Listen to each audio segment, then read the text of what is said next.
Welcome to the deep dive. Today we're jumping into the world of Evie Wood's The Lost Bookshop. That's right. We've got some fascinating excerpts here. Yeah, and our plan is to pull out the key ideas, the narratives that really grab you, based on what you shared. Think characters, settings like Dublin, Paris. London, too. And it's all tied together with books, relationships, finding yourself. Exactly. We'll be moving between different viewpoints, different times even, to see what insights pop out. Sounds good. And right away, what struck me is how central books are. Not just props, but really, really meaningful for the characters. Oh, absolutely. Like Evie's first edition of Wuthering Heights. Yeah. It's almost like a sacred object for her. Yeah, her time machine, she calls it. And that detail about the spine crediting the author of Jane Eyre. There wasn't just a mistake, was it? No, it seems it was deliberate. Emily Bronte's publisher, kind of piggybacking on Charlotte's fame. Which really says something about the times, right? Especially for women writers trying to get noticed. For sure. And for Evie, that specific book, flaws and all, even the smell, it creates this really deep connection. It's tangible. And you see something similar with Opaline, don't you? That reliance on words. Definitely.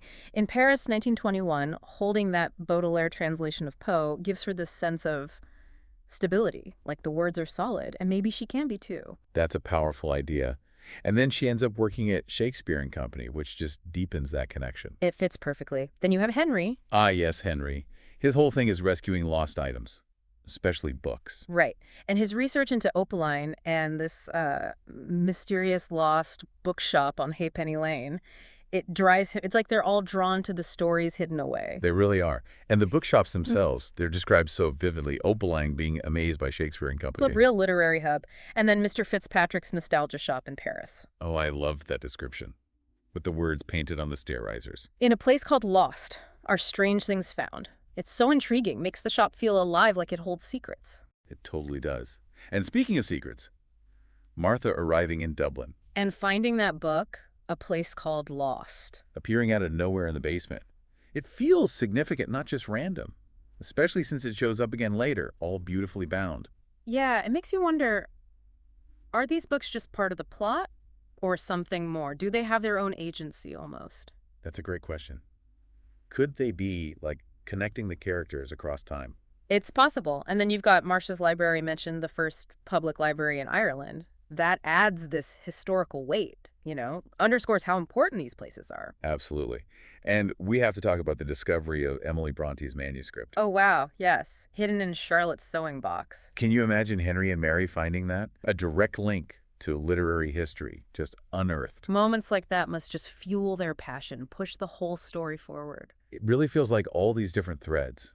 The misattributed book, the translation, Henry's quest, the mysterious titles, the libraries, they all weave together around this core idea. The power of words. How books shape lives, hold secrets, connect people. Okay, so let's shift a bit to the characters themselves. We get these early snapshots. Evie's childhood memory of that book launch. At St. Ignatius, yeah. Seems like that really set her on a path, sparked her love for stories. And then Martha, showing up in Dublin, clearly escaping something difficult. Right, running from her past. And she lands this job, unexpectedly, at the house on Halfpenny Lane. And that first encounter with Henry, through the basement window, it feels loaded with potential, doesn't it? Hints of a connection. Definitely. Meanwhile, you've got Opaline heading to Paris in 21. That feels like a huge moment for her. A fresh start. Working for Miss Beach at Shakespeare and Company, meeting Armand. Yeah, you get the sense of possibility, but maybe some complications brewing too. So, looking at these starting points, what really stands out for me is that they're all searching for something. Yes. Escape, maybe. Opportunity, meaning they're all at a kind of crossroads. And books, or these literary places, seem to be, well, catalysts, pushing them forward. Absolutely. And as things develop, relationships get complicated, and they face real struggles. Opaline and Armand in Paris seems intense but messy. Leading to her pregnancy, which adds another layer of difficulty. And Martha, carrying that trauma from her marriage to Shane, she's trying to build something new in Dublin, but it's not easy. Her connection with Henry feels like a potential lifeline, but, well, he's engaged to Isabel. Right, which makes their interactions awkward, hesitant. You feel that tension. Yeah, and you see Henry struggling, caught between Isabel and his growing feelings for Martha.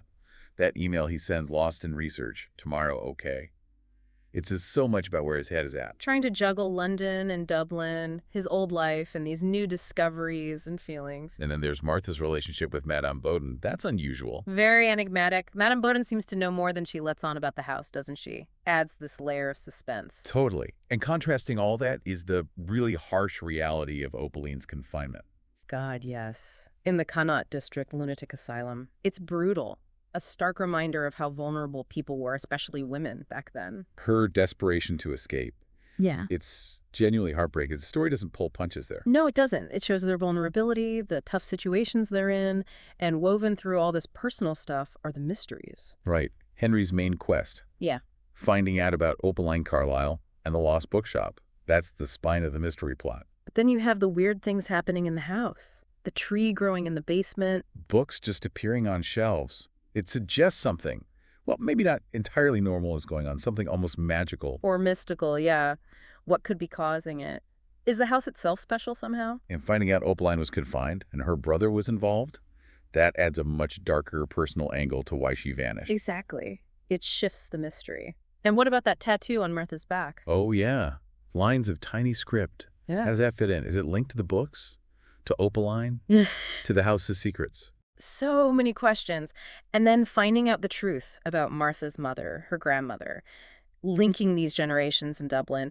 It suggests a really deep family history tied up in all this. It really covers some big themes, doesn't it? Yeah. Love, obviously romantic, family, even the love of books. But also loss, losing people, losing freedom, losing innocence. It's all in there. Yet, what really comes through for me is their resilience, despite everything. Yeah, they face some incredibly tough things. Trauma, betrayal, uncertainty. But they keep pushing forward. Opaline fighting for freedom, Martha trying to rebuild her life, Henry digging for the truth.